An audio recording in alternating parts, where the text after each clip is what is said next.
corn, which is a natural thing they, not corn, grass, there's the thing that they naturally feed off of, which is an easily renewable resource that's renewed purely by the sun, and something that we can continually use to feed our animals. He identifies this as an issue, but the real issue for why grain is being overproduced in the status quo is because of agricultural subsidies by the federal government. We currently give tons and tons of money to those who use grain in factory farms. We subsidize them, which makes meat cheaper than other products, and which means it floods the market because people want to buy meat because it's cheaper, which is the reason there is an abundance of meat in lower class communities because that's the easiest thing to serve your family because it's so cheap because of the artificial funds given to it by the federal government. And another issue here is that I feel like he's kind of missing the point in the sense that the reason that other countries don't have food is not just because we eat meat, clearly. A study done by the Stockholm International Water Institute, UN Food and Agriculture Organization, and the International Water Management Institute indicated that over half of the world's food that is produced is ultimately wasted. 15% by developing countries in inefficiencies of how they produce their crops, and the other part from developed countries from food that we waste and throw away, or overeating. So I think the issue is less an issue of meat, but more an issue of altering our consumption habits, eating less meat, making a choice to eat meat, but have it as a part of a larger healthy diet that samples from lots of food groups and not just ones like meat. And ultimately, if we save that food, there's enough food to feed everyone in the world. It's just a question of how it's distributed. And the current method of kind of a market model of international business ultimately makes it so meat gets produced more, and also that food is wasted. And so if we want to change things in that respect, it's not an issue of intrinsically eating meat is bad, but rather we need to change the way food is distributed, and we need to change the way we relate to the developing world with food. Also, I guess his third point was that it's key to being an environmentalist.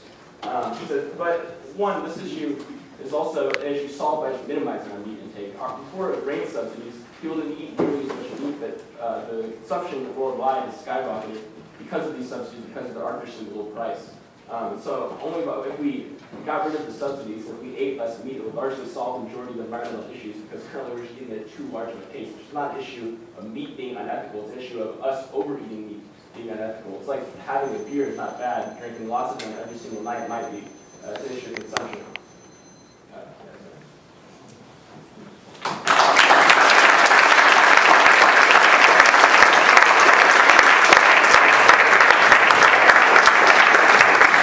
We'll have a 4-minute cross-examination by debates. I think that's right. Whatever you want. Okay. I guess our first question is, what about actually consuming meat or the flesh of an animal is unethical? Besides, like, the consequences that are produced from life production. Well, I mean, I guess you could come up with rationalizations, I think, to justify most things that we would all agree are unethical in the vast majority of cases. So you might say that killing somebody is wrong, but there are extenuating circumstances. So similarly, I wouldn't say that eating roadkill is wrong, or eating an animal who you come across as you're wandering, or it might be disgusting, but not necessarily wrong, if you come across a corpse and you eat it. But in the vast majority of instances, and I think I heard you say that the meat that is produced on factory farms, which is more than 99% of it, that it's an abomination. Okay. Beyond that, meat from, for example, Joel's farm, you are still, you have a choice between doing something that is life-giving or doing something that is life-taking. It seems to me when we can make that choice, we should go with life-giving rather than life-taking every single time. I have a follow-up question. What do you think we should do with the animals? So you say we shouldn't be killing chicken and cow. Where should cows be? What should chicken be doing? What's the ideal life for cattle? Because they've been domesticated since the Neolithic age, 8,000 BC. Yeah, Joel's chickens are killed when they're not even 2 months old. They're literally babies peeping like babies. So as we move toward, if more and more people decide to adopt a vegetarian diet, what happens is price goes down. As price goes down, as demand goes down, price goes down. As demand and price go down, eventually we get to zero. There may be some people operating farm sanctuaries who continue to have domesticated animals around, but eventually we stop. Right now we raise 10 billion of these animals every single year just to slaughter them. We kill them all in infancy. I guess what our question is what is it the killing of an animal that is bad, or is it eating the animal that is bad? Because, like, in doing our research, we found, like, well, PETA itself puts down, euthanizes thousands of animals every year when they rescue these. And so I'm just wondering, like, why is it bad for me to eat a cow? Would it be better for a cow that would be raised purely to be killed to not exist than to have existed in a domesticated way? I think if you put yourself into, like, you know, Joel's cows are less than 2 years old when they're slaughtered. They're basically slaughtered when they're human equivalent, But would you 12 years old. not have that 2 years? Oh yeah. I mean, I think, yeah, I mean, apply the golden rule across the species barrier and ask yourself, you know, if we were having, or even not across the species barrier, even to dogs and cats. I mean, how many people here would find it ethical to be raising dogs and cats until they were 1.5 years old and then slaughtering and eating them? So is it unethical? Is it ethical for a I didn't see a single hand go up. Well, I guess another question like that is, but if the alternative is for that dog or cat to have never existed, it's literally saying, I mean, where would cows exist in order to eat them? They're an animal that literally has evolved to be domesticated. So I feel like the alternative, a world where everyone's vegetarian or vegan, cows cease to exist.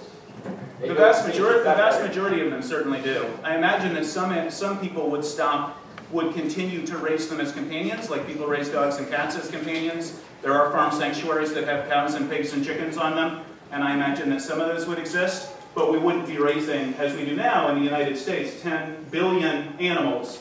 So for every person in the United States, 300 million of us, there are 35 animals who you are personally responsible for having a So because we don't want to get our away. hands dirty killing a few animals, we should just let an entire species of animal die out? They basically died out. I mean, chickens right now bear no resemblance even to chickens of 50 years ago. They now grow 7 times as quickly as chickens did 50 years ago. Why are the They can't chickens' even lives walk. any less valuable? Or, you know? They can't walk. I mean, you look at a modern chicken farm, even Joel's chickens can't walk. They're in pain for their entire lives.